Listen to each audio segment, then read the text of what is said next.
This is Albert Wolf at eXp Realty out of the South Florida Group Office in Boca Raton, Florida.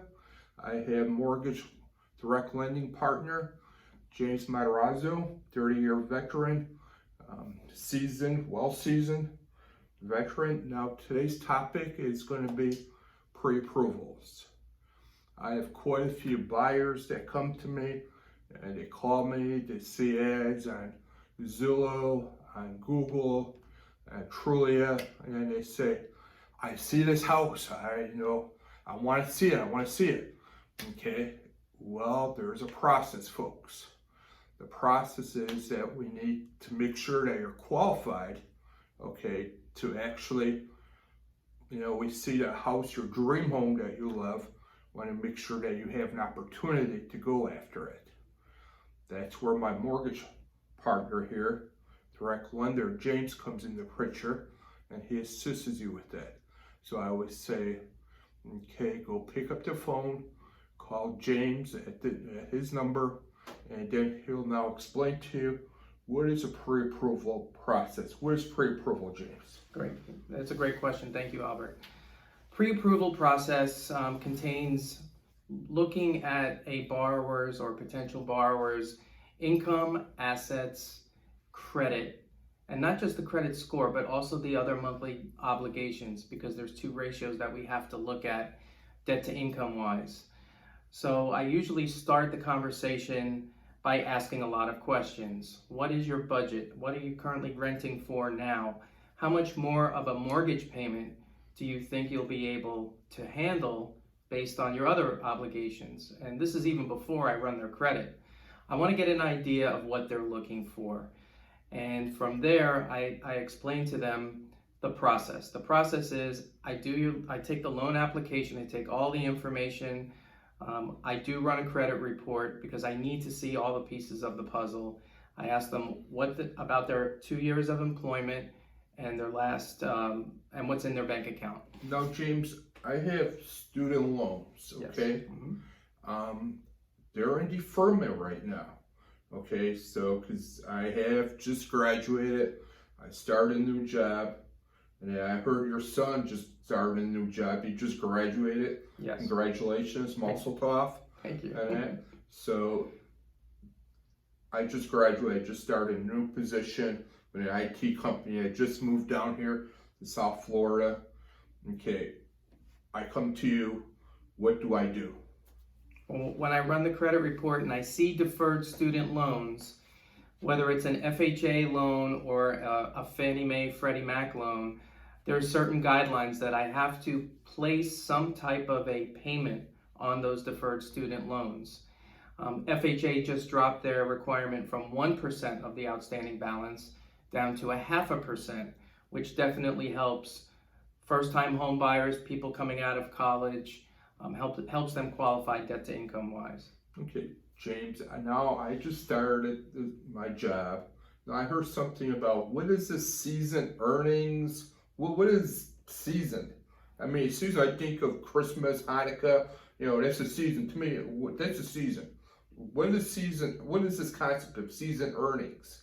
Well, if you're in a seasonal business, we have to take a look at it and kind of annualize, depending on what the employment is. So if your busy time of the year is the last 6 months of the year or the first 6 months of the year, and then things slow down almost to a standstill, what we do is try to annualize it over the 12-month period to come up with a gross monthly income. Okay, all right, now, but do I need so many years on the job? I mean, do they look at, do I have to have like 18 months on the job or 24? I mean, I don't want to move back in. I know your son does not want to move back in with you. And I have buyers that say, oh, I just graduated, I worked my butt off in school. Okay, I don't want to move back with my parents. Right. I mean, that cramps my lifestyle. Hello? Right. Okay, so what is this, again, the season earning thing? Well, if they are coming out of college, actually your years in college count as employment history. So you can come out of college and graduate in May, start a brand new job in June, a W-2 job, not a self-employed, not a 1099, but a W-2 job, and we will count your years in college as part of your employment. We do need to verify the last 2 full years of employment. Okay, so do I need a certain GPA? Because I mean, I know when I went to school years ago, and then I went for economics, and that's what I got my background in. I mean, I was just borderline at times. Do they look at a GPA? Not necessarily. They just want to see your tenure in school. So if you graduated from University of Florida, for example, like my son, we can count those 4 years. I get a copy of his degrees because he got 2 of them. Oh, very nice, very nice. And then that counts as his 2 years of employment. He did actually work while going to school. Okay. So he has 2 years of restaurant experience, but now he's in a different field, but it's still W-2 and I can count it. So if you're a junior, okay, and you're looking at college students, okay, parents, so I have, 30-year veteran here, and so if you're a junior in college, you should be thinking, hey, I need to also work. Just don't rely on sports grants or that. Okay, I need to also be doing something for W-2. Is that what you're saying? It definitely helps if you have work experience, but if you didn't, if you just went to college and studied for 4 years, those 4 years count as if you were working. Okay. So your degree subject. Absolutely. Okay, and does it matter what type of degree? Like if you had, a fluff degree, hey, not to knock philosophy or that, but if you had a fluff degree, no. Okay, just rationalizing, should I be here or shouldn't I? Just the fact that you went to school and earned your degree for the last 4 years, and that's why you were not working, we count that as work history. Okay. Now I get pre-approved. Okay. I love the South Florida lifestyle, and then I like being a magnet out there and a tractor. I want to get myself a nice sports car. Can I do that? I would advise you not to do that until after you close on your home. The reason being, when we first pre-approve somebody and we take that snapshot of their credit before they find the property, I'm basing everything on what's in front of me. What I normally tell people is after we get a game plan going and we identify the price range, the loan amount, the mortgage payment that they're comfortable with, before I hang up the phone, I say, don't get married if they're not married. Don't get divorced if they are married. Don't change jobs. Don't buy a helicopter or a boat or that luxury sports car, because the debt to income ratio I'm looking at today has to stay pretty much the same or better. I mostly tell them, take a look at your current credit obligations and try to lower them a little bit. Don't pay things off necessarily. That could affect the credit score in the wrong direction, but just keep your balances manageable. Keep them down. Don't pull them up, and don't buy any large items on credit, because we will pull a refresh right before you close, and within a 90-day period, I can use the same credit report. What's a refresh? A refresh is not a re-pull. We just make sure that you didn't go buy a helicopter or a car or have any other debt obligations that we already looked at within the last 30, 60, 90 days. Okay. And now I have buyers that come up to me and say, Al, I've been pre-qualified. What's the difference between pre-approval and being pre-qualified or pre-qualification? What's the difference between the two? That's a great question. Pre-qualified is if I take a loan application over the phone and I do not obtain any income documents or asset documents, I'm basing my pre-qualification solely on what the buyer or the borrower tells me. I can see the credit report, I can see the debts, but if they tell me they make $100,000 a year and I don't validate that, that's a pre-qualification. A pre-approval is where I do obtain the income documents. I do make sure that they have enough money for down payment, closing costs, and reserves. I run the loan through the system. I get an automated underwriting approval, and to me, that's a pre-approval. There's one step even further. I can get a conditional loan approval where a live underwriter actually validates all of the things I just mentioned. Okay. Now I have where buyers and that they've come up to me and say, I've been pre-approved. Okay, we made this offer, got accepted. Now, is it guaranteed? They asked me, is it guaranteed that I will get approved? Well, I will get finance for this beautiful home. Is it guaranteed I will be financed because I got pre-approved? Well, there's no guarantees until after we get the loan cleared to close. There are other things that can happen during that process.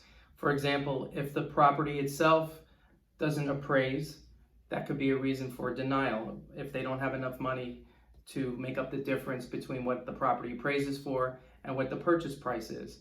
If they lose their job or something financially happens to them, if anything changes that will affect debt to income ratio or credit.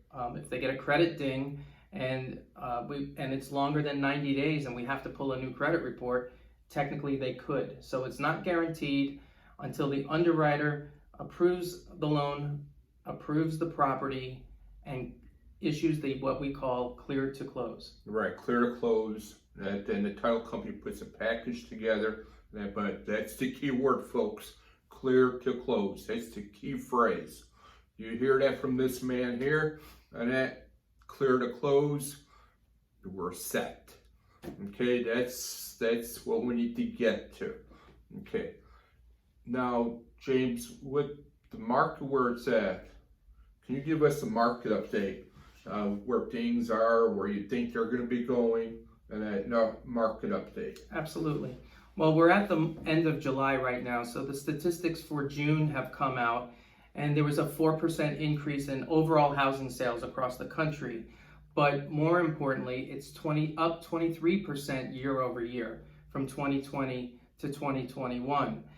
So, none of us has a crystal ball, but because inventory is still an issue and values are still continuing to climb, I think we're still going to trend in that direction where there are buyers out there, there's just not enough inventory.